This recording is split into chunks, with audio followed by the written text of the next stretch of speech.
చంద్రబాబు నాయుడు వెన్నుపోటు పాలనను నిరసిస్తూ రాష్ట్ర వ్యాప్తంగా వైఎస్ఆర్సీపీ ప్రతి నియోజకవర్గంలో కూడా నిరసన కార్యక్రమాలకు పిలుపునిచ్చింది. ప్రస్తుతం మనం నర్సీపట్నం నియోజకవర్గంలో ఉన్నాం.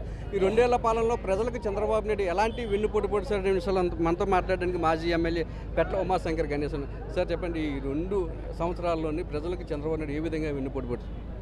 ఈరోజు రాష్ట్ర వ్యాప్తంగా మా పార్టీ నాయకులు రాష్ట్ర పార్టీ అధ్యక్షులు వైఎస్ జగన్మోహన్ రెడ్డి ఆధ్వర్యంలో వారి ఆదేశాలతో ఈరోజు భారీ ఎత్తున రాష్ట్ర వ్యాప్తంగా నిరసన కార్యక్రమం చేపట్టడం జరుగుతుంది.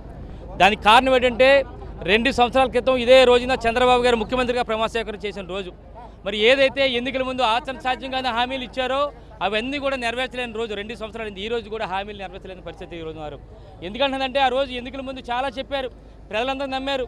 ఎందుకంటే ఆనాడు జగనన్న ప్రభుత్వంలో జగనన్న ముఖ్యమంత్రిగా ఉన్నప్పుడు ఎన్నో సంక్షేమ పథకాలు ఎక్కడ కూడా పార్టీలు చూడకుండా రాజకీయాలు చూడకుండా అందరికీ కూడా సంక్షేమ పథకాలు అందించినప్పటికీ కూడా ప్రజలందరూ కూడా చంద్రబాబు వస్తే మరింతగా పథకాలు ఇస్తారని ఒక ఆశతో అత్యాశగా పోయి ఈరోజు మోసపోయే పరిస్థితి ఈరోజు.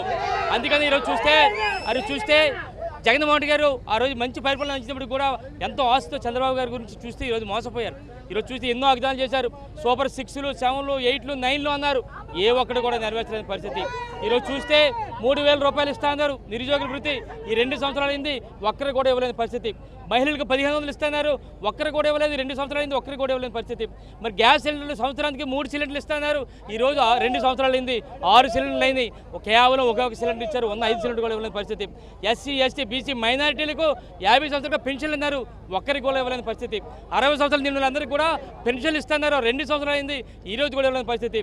అలాగే మరి ఏదో రైతు భరోసా అన్న టైపులో మరి ఆ రోజు నాడు రైతులకు ఎంతో చేసిన మరి జగన్మోహన్ రెడ్డి గారు ఈరోజు చూస్తే రైతులకి కేవలం మొదటి సంవత్సరం 20,000 ఎగ్గొట్టారు.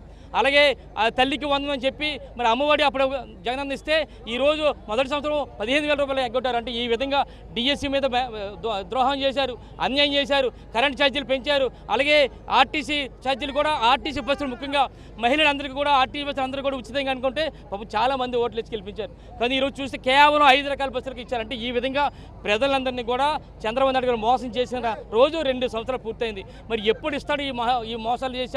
అందుకని ఈరోజు ప్రతి ఒక్కరు కూడా తిరుగుబాటు స్టార్ట్ అయింది.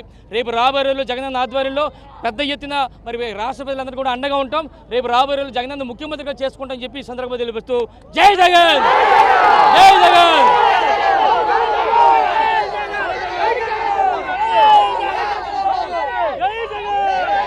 సార్, జగన్మోహన్ రెడ్డి హయాంలో పథకాలు ఏ విధంగా అమలయ్యాయి, చంద్రబాబు నాయుడు పాలనలో హామీలు ఎలాగ అమలు? ఈరోజు చేస్తే జగనన్న ప్రభుత్వంలో తూచా తప్పకుండా ఒక క్యాలెండర్ ఇస్తే ప్రతి సంవత్సరం కూడా ప్రతి టైంకి ఇచ్చేవారు. ప్రతిది కూడా ప్రతి మహిళలు కూడా రాష్ట్ర వ్యాప్తంగా ఉన్న మహిళలందరూ కూడా ఈ సంవత్సరంలో ఇన్ని రోజులు మరి వైఎస్ఆర్ రైతు భరోసా పడుతుంది, జగన్ అమ్మఒడి పడుతుంది, వైఎస్ఆర్ చేయి పడుతుంది, డ్వాక్రా మహిళలకు రుణాలు పడుతుంది, ఒక లెక్క ఉండేది. కానీ ఈరోజు లెక్క లేదు, ఎవరికి ఇస్తున్నారో తెలియదు.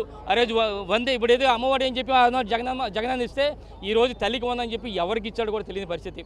ఆ రోజు జగనన్న ఇలా బటన్ నొక్కితే సచివాలయం వైజ్ ఎంతమందికి ఇచ్చారో డేటా వచ్చేది, ఈరోజు ఒక డేటా కూడా లేని పరిస్థితి. అంటే ఈ విధంగా ఆనాడు 2014లో ఏ విధంగా 600 హామీలు ఇచ్చి మోసం చేశారు చంద్రబాబు గారు, మళ్ళీ అదేవిధంగా మోసం చేసి ఈరోజు గెలిచారు. రేపు రాబోయే రోజుల్లో ప్రజలందరూ గ్రహించారు, జగనన్న పాలన చూశారు, చంద్రబాబు గారు పరిపాలన చేశారు, చంద్రబాబు గారు ఏ విధంగా మోసం చేశారు మళ్ళీ చూస్తున్నారు. కానీ రేపు రాబోయే ప్రజలందరూ కూడా బుద్ధి చెప్తారు, జగనన్న ముఖ్యమంత్రి చేసుకుంటారు గ్యారెంటీగా సార్.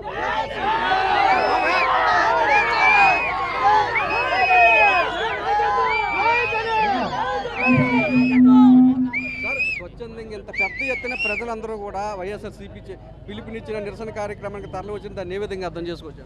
ప్రజల్లో తిరుగుబాటుదనం వచ్చింది. ప్రభుత్వం వచ్చిన 2 సంవత్సరాల్లోనే అన్ని వర్గాలకి కూడా ప్రభుత్వం వెన్నుపోటు పొడిచింది. ఆ వెన్నుపోటు పొడిచింది కాబట్టి 4వ తారీఖు 12వ తారీఖు వరకు పెద్ద ఎత్తున జగన్మోహన్ రెడ్డి గారి యొక్క కార్యాచరణ ఏర్పాటు చేయడం జరిగింది. ముఖ్యంగా పిలుపుచ్చిన వెంటనే ప్రజల్లో ఆ అవేర్నెస్ ఉంది కాబట్టి స్వచ్ఛందంగా ఇవాళ జనాలు రావడం కూడా జరిగింది. రాష్ట్ర వ్యాప్తంగా ఇవాళ నుంచి చూస్తున్నాం మనం, అన్ని వర్గాలకి కూడా వెన్నుపోటు పోవడం జరిగింది. వాళ్ళు ఇచ్చిన సూపర్ 6 కూడా అమలు చేయలేని పరిస్థితి వేళ చూస్తున్నాం. యువత కానీ, మహిళలు కానీ, రైతులు కానీ, కార్మికులు కానీ అన్ని వర్గాలకి కూడా వెన్నుపోటు పడుతున్న ప్రభుత్వం కాబట్టి ప్రజలందరూ కూడా స్వచ్ఛంగా ముందుకు వచ్చేది తెలియజేస్తున్నాం. చంద్రబాబు నాయుడికి ఎలా బుద్ధి చెప్పడానికి సిద్ధంగా ఉన్నారు అనుకుంటున్నారు? ఈరోజు చంద్రబాబు నాయుడుకి బుద్ధి చెప్పడం ప్రజలు చాలా సిద్ధంగా ఉన్నారు. ఎందుకంటే జగనన్న ప్రభుత్వం చూశారు ఏ విధంగా ఆ రోజున పరిపాలన చేశారనేది, ఆ రోజు అడిగినా అడగకపోయినా అర్హత ఉన్న ప్రతి ఒక్కరికి కూడా అన్ని సదుపాయాలు కల్పించిన జగన్మోహన్ రెడ్డి గారు అక్కడ ఈరోజు అర్హత ఉన్న ఈనాటికి కూడా ఎటువంటి పెన్షన్ కానీ ఇతరత్ర కార్యక్రమాలు కానీ చేపట్టినటువంటి చంద్రబాబు నాయుడు అక్కడ ఖచ్చితంగా రానున్న గవర్నమెంట్ జగన్ అన్నదే వస్తుందని చెప్పి గంటబలం చెప్పడం జరిగింది. చంద్రబాబు నాయుడు ప్రభుత్వం మీద ఇప్పటికే వ్యతిరేకత మొదలైందని, ఇంత పెద్ద ఎత్తున వేలాది మంది తరలి వచ్చారు అంటే దానికి నిదర్శనం చంద్రబాబు నాయుడు పాలన మీద, చంద్రబాబు పుడిచిన వెన్నుపోటు మీద ప్రజలకు విరక్తి కలిగిందని, రాబోయే రోజుల్లో మళ్ళీ సీఎంగా వైఎస్ జగన్ గెలిపించుకునేందుకు ప్రజలంతా కూడా సిద్ధంగా ఉన్నారని చెప్పి వైఎస్ఆర్సీపీ నేతలు చెప్తున్నారు. కెమెరామెన్ శంకర్తో నాయుడు, నర్సీపట్నం నుంచి.